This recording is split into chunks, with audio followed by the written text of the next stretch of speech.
So my name is Matt McCaw. I lead the land management program in the Austin Parks and Recreation Department.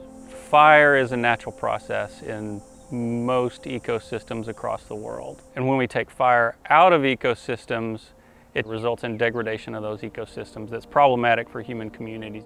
So the way that we address those problems is by restoring and managing ecosystems back towards a healthy state. That's where we use fire as a land management tool in a very intentional and prescribed way, hence the term prescription burning. Oftentimes prescribed burns are used across a large area. We might call that a broadcast burn.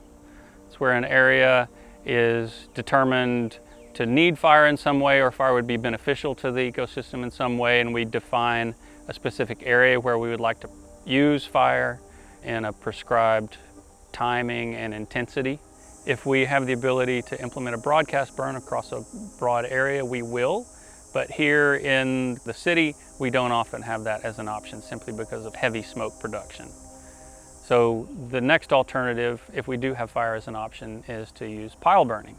That's when the woody stuff that gets cut is piled into small areas, and then those piles are burned according to a prescription and implemented by professionally trained fire managers.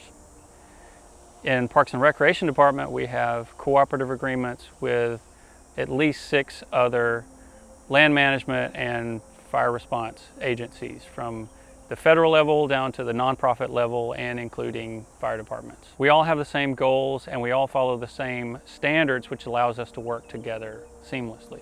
Prescribed burning is a way that allows us to safely and effectively put natural fire back into ecosystems to achieve our land management goals that involve ecological health, public safety, and wildfire risk reduction.